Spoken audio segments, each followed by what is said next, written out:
Hey guys, this is Chris from the Marriage and Family Clinic, and today I'm going to be talking about 3 ways to prevent an affair.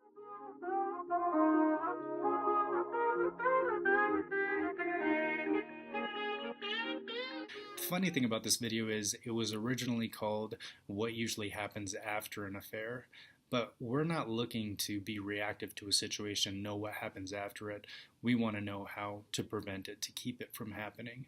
So 3 different things that you can look out for to prevent an affair from happening. Number 1 is open and honest communication about your worries or problems that are happening in the relationship. Number 2 is taking action towards change that either you want to see or that your partner wants to see in the relationship. And finally, number 3, having an open and honest conversation about sex. So from the beginning, in open and honest communication, I want to acknowledge, first of all, that sometimes it's hard to be able to talk to your partner about your worries. Sometimes they just want to hop on top of it and fix it. And really, you just want them to connect with you. You want them to hear you. So a great tip for this, go ahead and coach them through the process. Let's say that you have a worry or a problem that you want to address.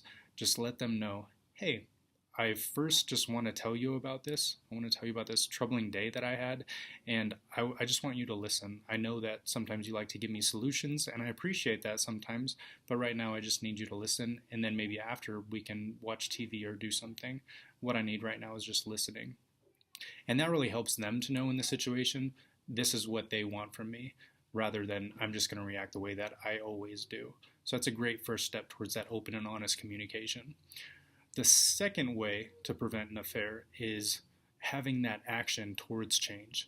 So beginning with this communication, let's say that you start talking with your spouse and you start figuring out that there are things that need to change, there needs to be some follow through. You need to put your money where your mouth is, and to be able to put these changes in the relationship so they can trust you and that you can trust them, there needs to be some type of action for things to change. Number 3 is having an open and honest conversation about sex.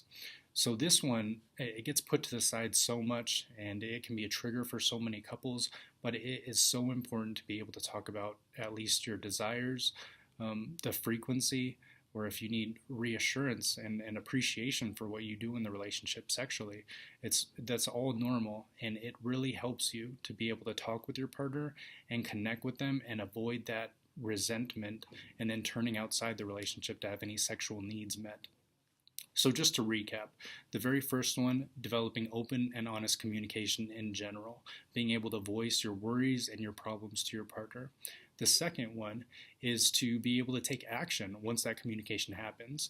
And finally, the third one is to be able to have open and honest communication about sex, whether that be the frequency, the desires, or reassurance and appreciation.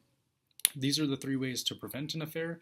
The way that these originally came up is I hear about what changes people are making in the relationship after an affair, and it usually falls into these 3 steps. And if they would have happened before in the relationship and it could have prevented it from happening, they wouldn't be in the boat that they're in now. So I pass this information on to you with hopes that you can prevent this kind of thing from happening in your relationship. Thanks for listening, guys. I'll see you next time.